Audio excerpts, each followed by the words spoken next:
लोहगड. आज आपण ज्या किल्ल्यावर ट्रेक करणार आहोत तो फक्त दिसायला भक्कम नाही, त्याने मावळच्या इतिहासात अनेक सत्तांचे बदल पाहिले आहेत. सातवाहन, राष्ट्रकूट, यादव, बहामनी आणि निजामशाहीच्या काळातून पुढे आलेला हा गड 1648 मध्ये छत्रपती शिवाजी महाराजांनी स्वराज्यात सामील केला आणि 1670 मध्ये पुन्हा मराठ्यांच्या ताब्यात आला. पण एक गोष्ट तुम्हाला कदाचित माहिती नसेल, पेशव्यांच्या काळात, विशेषतः नाना फडणवीसांच्या काळात याच लोहगडाचा वापर खजिना सुरक्षित ठेवण्यासाठी केला जात होता. आज मात्र इतिहासाचं हे पान पावसाळ्यात अगदी वेगळ्या रूपात दिसतं. धुक्यात लपलेली तटबंदी, शेवाळाने झाकलेल्या दगडी वाटा, ढगांमध्ये हरवलेले कडे आणि प्रत्येक वळणावर बदलणारा सह्याद. आणि या प्रवासाची खासियत इथे संपत नाही, कारण लोहगडाच्या आसपासच आपली भेट होणार आहे अशा दोन ठिकाणांशी जी या परिसराचा इतिहास हजारो वर्ष मागे घेऊन जातात. आपला प्रवास सुरू होणार आहे पावसाळ्यात जिवंत होणारा भाजे धबधबा आणि इसवी सन पूर्व 2ऱ्या शतकापासूनचा बौद्ध वारसा जपणाऱ्या कातळात कोरलेल्या तब्बल 22 प्राचीन भाजे लेणी. एका बाजूला स्वराज्याचा गड, दुसऱ्या बाजूला हजारो वर्षांचा वारसा आणि मध्ये पावसात भिजलेला मावळ. तर चला पाहूया भाजेचा हा प्राचीन वारसा आणि लोहगडाच्या धुक्यामागे दडलेला इतिहास. नमस्कार मंडळी, स्वागत आहे पुन्हा एकदा आमच्या नवीन व्लॉगमध्ये. आणि आज आपण निघालो आहे खूप इंटरेस्टिंग ठिकाणी, म्हणजे लोहगड. हिवाळ्यामध्ये आपण लोहगडला आलेलो, पण लोहगडवरचं वातावरण, लोहगड कसा दिसतो पावसाळ्यामध्ये, तर खूप वेगळा दिसतो, खूप छान दिसतो. मी तुम्हाला दाखवणार आहे सगळं. पण जेव्हा आपण लोहगडच्या मार्गाने येतो लोणावळ्याकडून किंवा पुण्याकडून आणि आपण एकविरा आई देवीला जाणारा जो रोड आहे त्या चौकात आपण अपोजिट साईडनं आत येतो ना, तर त्या रोडवरून येताना आपल्याला भाजेगाव लागतं आणि तिथं आपल्याला खूप छान असा भाजे धबधबा देखील लागतो. आता तिथूनच जवळ आपल्याकडे भाजे लेणीसुद्धा आहेत, तर आपण तिकडे निघालो. चला जाऊया. भाजे लेणीपर्यंत पोहोचण्यासाठी तुम्ही रस्त्याने किंवा रेल्वेने मळवली गावापर्यंत येऊ शकता. भाजे गावात प्रवेश करताना छत्रपती शिवाजी महाराजांचा सुंदर पुतळा आपलं लक्ष वेधून घेतो आणि त्याच्या पुढेच पावसाळ्यात जिवंत झालेला भाजे धबधबा दिसतो. या धबधब्याच्या अगदी उजव्या बाजूने वर जाणारी वाट आपल्याला घेऊन जाते त्या प्राचीन भाजे लेण्यांकडे. आम्ही लेण्यांच्या दिशेने चढायला सुरुवात केली आणि काही वेळातच तिकीट कार्यालयाजवळ पोहोचलो. तर मित्रांनो 9 वाजलेत आणि आता तिकीटिंग ऑफिस आहे ते ओपन झालेलं आहे आणि तुम्ही माझ्या मागं बघू शकता हे तिकीटिंग चार्जेस आहेत. तर आपल्याला ऑनलाईन तिकीट काढावं लागतं त्यांच्या ब्राउझरवरती जाऊन. तर आपल्याला 20 रुपये चार्जेस पडले पर पर्सन. तर इथे तिकीट काढून तुम्ही इथे भाजे केवला वरती जाऊ शकता. तर चला जाऊया आता आपण. तिकीट घेऊन पुन्हा चढाई सुरू केली आणि आता डाव्या बाजूला कातळात कोरलेल्या लेण्या स्पष्ट दिसायला लागल्या. समोर त्यांचा प्रवेश भाग, तर उजवीकडे पावसाळ्यात हिरवाईने नटलेला संपूर्ण डोंगर रांगाचं दृश्य. आणि अखेर आम्ही आत प्रवेश केला. समोर उभं होतं दगडातून घडवलेलं एक भव्य जग. भाजे लेणी म्हणजे फक्त काही गुहा नाहीत, हा तब्बल 22 कातळ खोदीव गुहांचा प्राचीन बौद्ध समूह आहे. या लेण्यांची निर्मिती साधारण इसवी सन पूर्व 2ऱ्या शतकात झाली आणि त्याचा संबंध सातवाहन काळाशी जोडला जातो. म्हणजे आज आपण ज्या दगडी वास्तूंसमोर उभे होतोय त्यांचा इतिहास साधारण 2000 वर्षांपेक्षाही जुना आहे. भाजे लेणी एक प्राचीन व्यापारी मार्गाच्या परिसरात वसल्या होत्या. हा मार्ग पुढे बोरघाटातून कोकणातील कल्याण, सोपारा आणि ठाणे यांसारख्या बंदरांना दख्खनच्या पठाराशी जोडत असे. त्यामुळे इथून जाणाऱ्या व्यापारी आणि प्रवासी समुदायांशी या बौद्ध लेण्यांचा संबंध असण्याचा व्यापक ऐतिहासिक संदर्भ दिसतो. या समूहातील सर्वात खास वस्तूंमधली एक म्हणजे चैत्यगृह, गुहा क्रमांक 12. बाहेरून पाहिलं तर त्याचं प्रवेशद्वार घोड्याच्या नालासारखं दिसतं आणि आत गेल्यावर दगडात कोरलेली खांबाची भव्य रांग आणि वक्राकार छत आपलं लक्ष वेधून घेतं. पण इथली सगळ्यात आश्चर्याची गोष्ट म्हणजे त्या छतावरचे मूळ लाकडी बीम आजही पाहायला मिळतात. म्हणजे हजारो वर्षापूर्वीच्या कातळ वास्तुकलेत दगडासोबत लाकडी बांधकामाची नक्कल किंवा त्याचा प्रभाव किती महत्त्वाचा होता याची कल्पना या एका वास्तूतून येते. चैत्यगृह म्हणजे साधारणपणे प्रार्थनेसाठी वापरली जाणारी जागा आणि त्याच्या रचनेतून त्या काळातील धार्मिक वास्तुकलेचा एक वेगळा स्तर आपल्याला दिसतो. पुढची महत्त्वाची जागा म्हणजे विहार. ही भिक्षूंच्या निवासासाठी वापरली जात असावी.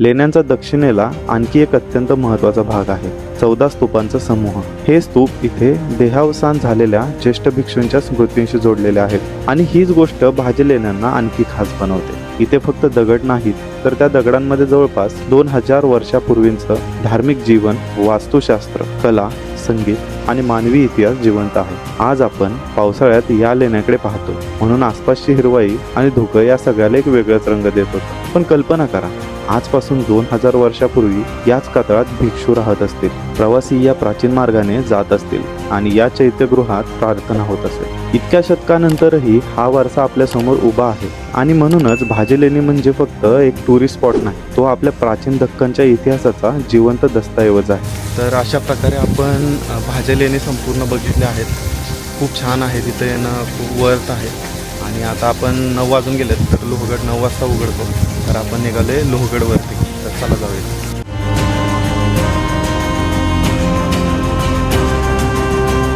तर मित्रांनो, आपण जवळपास आलेलो आहे आणि तुम्हाला एक दृश्य दाखवतो खूप छान. इथून आपल्याला विसापूर पण दिसतो आणि लोहगड पण दिसतो. हे बघा, तर हा जो दिसतोय ना तुम्हाला वरती, थोडासा धुक्यामध्ये हरवला आहे, पण तुम्हाला तटबंदी दिसत असेल, तर तो आहे विसापूर. त्या किल्ल्यावरती पण आपण जाण्याचा प्रयत्न करूया.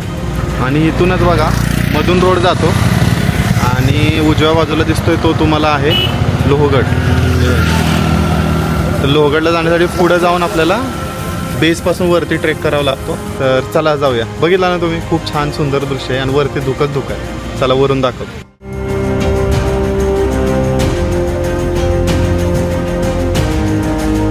मित्रांनो, फायनली आपण आलेलो आहोत लोहगडच्या बेसला. लोहगडच्या एकदम गेटजवळ पण पार्किंग आहे, पण थोडासा उशीर झाला मला, 10-10:15 झालं. आणि रविवार असल्यामुळे थोडीशी गर्दी झाली, त्यामुळे इथं पार्किंग केली अलीकडेच. म्हणजे लोहगडच्या बेसला जाण्याच्या आधीच एक 50 मीटर पार्किंग आहे. तर तुम्ही माझ्या मागे बघू शकता. 20 रुपये तुम्हाला पे करावं लागतात. इथून तुम्हाला डायरेक्ट दिसतोय बघा लोहगड. धुक्यामध्ये एकदम ग्रुप झाला आहे.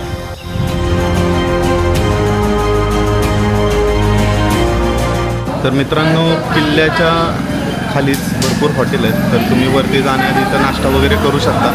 आणि दुसरी गोष्ट म्हणजे किल्ल्यावरती मी गेलो नाही अजून, कारण भूक वगैरे लागलेली. तर आपण जरा खाऊया काहीतरी. मॅगी ऑर्डर केली आणि कॉफी, हे खाऊया आणि मग आपण किल्ल्यावरती जाऊया. चला.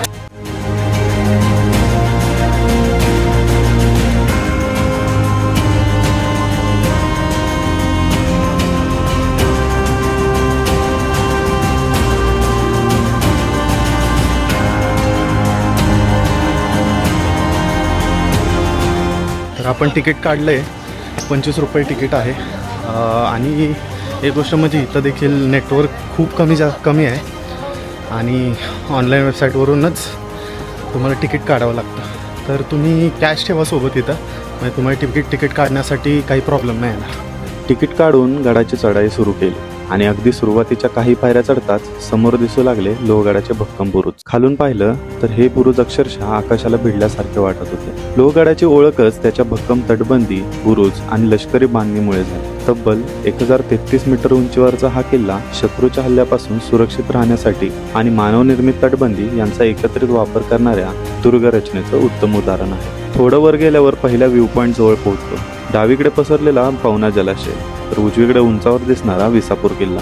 आता थोडं अजून वर आलो आणि पहिल्यांदाच जवळपास संपूर्ण लोहगड आपल्यासमोर उलगडला. त्याची रुंद तटबंदी, सलग बुरुज हे सगळे एकाच नजरेत दिसत होते. किल्ल्याची भक्कम रचना पाहताना हा गड एखाद्या नैसर्गिक कातळावर बसवलेला दगडी कवचच वाटतो. हे विहंगम दृश्य मागे ठेवून आम्ही पुढे निघालो आणि आता समोर आला लोहगडाचा पहिला आणि भव्य गणेश दरवाजा. इतकी वर्ष उलटून गेल्यानंतरही दरवाजाची दगडी रचना आणि त्याचे मोठे लाकडी दरवाजे पाहून खरंच कौतुक वाटत होते. दरवाजांवर लोखंडी काटे का लावले असतील असा प्रश्न पडतो. त्याचा एक महत्त्वाचा उपयोग युद्ध हत्तींच्या धडकेपासून दरवाजा वाचवणे हा होता. गणेश दरवाजा पार करून पुढे आलो. डावीकडची वाट वर किल्ल्याच्या दिशेने जाते, तर उजव्या बाजूला काही प्राचीन तोफा ठेवलेल्या दिसतात. थोडं वर गेल्यावर मागे वळून पाहिलं आणि पुन्हा तीच भव्य तटबंदी नजरेत भरली. खालून पाहताना ज्या तटबंदीचे बुरुज आकाशाला भिडल्यासारखे वाटत होते, आता आपण त्याच उंचीवरती आलो होतो आणि इथून विसापूर किल्लाही आणखी वरून दिसत होता. आता आम्ही पुन्हा वरच्या दिशेने निघालो. थोडं पुढे आल्यावर उजवीकडची वाट जाते नारायण दरवाजाकडे, तर डावीकडून खाली गेलं की आपण लोहगडाच्या सर्वात भव्य बुरुजांपैकी एका बुरुजावर पोहोचतो. आम्ही आधी या बुरुजाकडे गेलो आणि मागे वळून पाहिलं तर लोहगडाचं एक असं रूप समोर आलं की तोंडातून आपोआपच एक शब्द निघाला, वाव. दाट धुक्यात अर्धा लपलेला किल्ला, पावसाने भिजलेली तटबंदी आणि तिच्या मागे अदृश्य होणारे डोंगर, हा नजारा खरंच स्वर्गापेक्षा कमी नव्हता. या बुरुजाच्या उजव्या कोपऱ्यातून बाहेर जाता येतं. इथून समोर पसरलेला पवना जलाशय दिसतो. अशा बाहेर आलेल्या बुरुजांमुळे तटबंदीच्या अगदी जवळ येणाऱ्या शत्रूवर बाजूने नजर ठेवणं आणि आवश्यक तेव्हा संरक्षणात्मक कारवाई करणं शक्य होत असे. आणि याच भागाच्या थोडं अलीकडे दिसते ही भूमिगत दगडी रचना. उंच जागेवरून आजूबाजूच्या वाटा, दऱ्या आणि किल्ल्याकडे येणाऱ्या हालचालींवर लक्ष ठेवता येत असे. इथून पुन्हा एकदा बाहेर नजर टाकली. समोर दिसत होता पवना जलाशय. त्याच्या उजव्या बाजूला उभा होता तुंग किल्ला, तर डावीकडे तिकोना. थोडं दूर पाहिलं तर धुक्यामध्ये विसापूर किल्लाही डोकावत होता. एकाच ठिकाणी लोहगड, विसापूर, तुंग, तिकोना आणि पवना परिसराची ही भौगोलिक मांडणी पाहिल्यावर लक्षात येतं की हा भाग फक्त निसर्गरम्य नव्हता, तर सह्याद्रीच्या महत्वाच्या घाटमार्गावर आणि परिसरावर लक्ष ठेवण्यासाठीही किती उपयुक्त होता. थोडं वर गेल्यावर समोर दिसला लोहगडाचा माझ्या मते सगळ्यात सिनिक दरवाजा, नारायण दरवाजा. रचनेत साधेपणा असूनही त्याची जागा आणि आजूबाजूची तटबंदी इतकी सुंदर आहे. पावसाळ्यात तर हा दरवाजा एखाद्या चित्रातला वाटतो. लोहगडावरील 4 मुख्य प्रवेशद्वारांमधील हा दुसरा दरवाजा मानला जातो. दरवाजातून आत गेल्यावर डावीकडून त्याच्या वरच्या भागावर जाता येईल आणि तिथून खाली पाहिलं की आपल्याला नारायण दरवाजाकडे येणारी संपूर्ण वाट आणि आपण आधी पार केलेला भव्य बुरुज दिसतो. तटबंदीवरून पावसाच्या धारा खाली येत होत्या आणि 4ही बाजूंना फक्त धुकंच धुकं. थोडं पुढे गेल्यानंतर समोर दिसली 2 जुनी धान्य कोठारं. आता अजून थोडं वर गेल्यावर आम्ही पोहोचलो हनुमान दरवाजाजवळ. हा लोहगडाच्या 4 मुख्य दरवाजांपैकी तिसरा टप्पा. इथून आणखी एक छोटा गेट पार करून पुढे गेलं की आपल्याला लागतो किल्ल्याचा महादरवाजा. सलग दरवाजांची ही रचना कशासाठी केली असेल हे इथे उभं राहिल्यावर स्पष्ट होतं.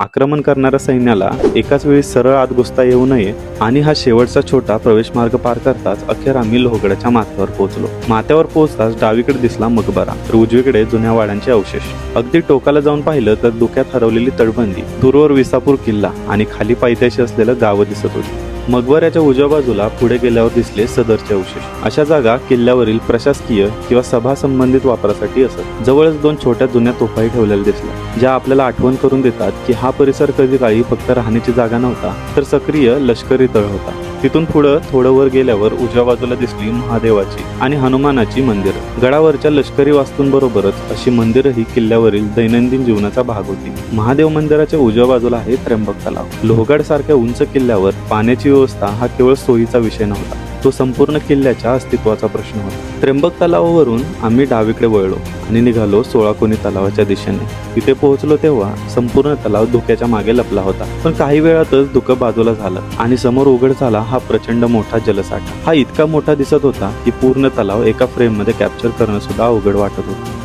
किल्ल्यावरची ही जलव्यवस्था पाहताना पुन्हा जाणवतं, लोहगड फक्त लढण्यासाठी बांधलेला नव्हता. इथे मोठ्या संख्येने लोक दीर्घकाळ राहू शकतील याचा देखील विचार करण्यात आला होता. थोडं पुढे गेल्यावर दगडात कोरलेली ही रचना दिसते. आतमध्ये खांबांसारखे भाग असलेली एक कातळातील जागा. तर आपण 16 कोणी तलाव पाहून निघालोय विंचूकडाकडे. विंचूकडा खूप जास्त असा लांब कडा आहे, म्हणून त्याला विंचूकडा बोललं जातं.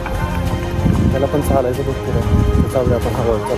आणि आता आम्ही पोहोचलो लोहगडाच्या सर्वात प्रसिद्ध भागाजवळ, विंचूकाटा. समोर जवळपास 1.5 किलोमीटर लांब पसरलेली विंचवाच्या नांगीसारखी अरुंद कातळ रांग. मित्रांनो, काही कारणास्तव विंचूकाटा तिकडे जातो ना, तर ते बंद आहे रोड. तिथं मेटल गेट लावलेला आहे, मे बी सेफ्टी रिझनसाठी, कारण इथं वारं खूप असते. आपण तिथं जाण्याचं टाळलं आहे सध्या. तर चला जाऊया पुढे. थोडं पुढे आलो आणि एक छोटंसं तलावासारखं पाणी साठलेलं ठिकाण दिसलं. वातावरण स्वच्छ असतं तर इथून विसापूर किल्लाही सहज दिसू शकतो, पण आज पुन्हा धुक्याने सगळं आपल्या कवेत घेतलं होतं. त्यापुढे काही जुन्या वास्तूंचे अवशेष दिसले आणि अजून थोडं पुढे गेल्यावर भेटला आणखी एक तलाव. इथे मात्र आम्ही काही वेळ थांबलो. इतका वेळ किल्ल्याच्या वाटा, दरवाजे, बुरुज, तटबंदी आणि पावसात बदलणारा नजारा अनुभवत चाललो होतो. त्यामुळे शांत ठिकाणी निवांत बसणं अगदी गरजेचं वाटलं. लोहगडाकडे पाहण्याचा माझा दृष्टिकोन इथे येऊन थोडा बदलला. सुरुवातीला हा फक्त एक सुंदर मॉन्सून ट्रेक वाटत होता, पण वर आल्यावर समजलं की या तटबंदीच्या प्रत्येक दगडामागे संरक्षणाची कल्पना आहे. प्रत्येक पाण्याच्या टाक्यामागे गडावरच्या जीवनाची गरज आहे आणि प्रत्येक अवशेषामागे एक काळ दडलेला आहे. आता या पावसाळी अनुभवाला मनात साठवून आम्ही लोहगडावरून परतीच्या प्रवासाला सुरुवात केली. तर मित्रांनो, अशा प्रकारे तुम्हाला मी पूर्ण लोहगड फिरवून दाखवलाय. आय नो की खूप जास्त धुकं होतं. पावसाळ्यात हेच बघण्यासाठी लोक येतात लोहगडवरती. आज खूप गर्दी होते, त्यामुळे खूप साऱ्या सीन्स किंवा खूप साऱ्या स्पॉट्सचं व्हिज्युअल्स घेताना लोकच होती सगळी, पण त्याला आपण काय करू शकत नाही. पण तुम्हाला जर डिटेलमध्ये अजून व्हिडिओ पाहिजे असेल तर विंटरवाला व्हिडिओ बघू शकता तुम्ही, तो पण आपल्या चॅनलवरतीच आहे. आणि जर तुम्हाला हा व्हिडिओ आवडला असेल तर नक्कीच व्हिडिओला लाईक करा, शेअर करा आणि चॅनलला सबस्क्राईब केलं नसेल तर प्लीज सबस्क्राईब करा. भेटूया पुढच्या व्लॉगमध्ये. तोपर्यंत बाय बाय.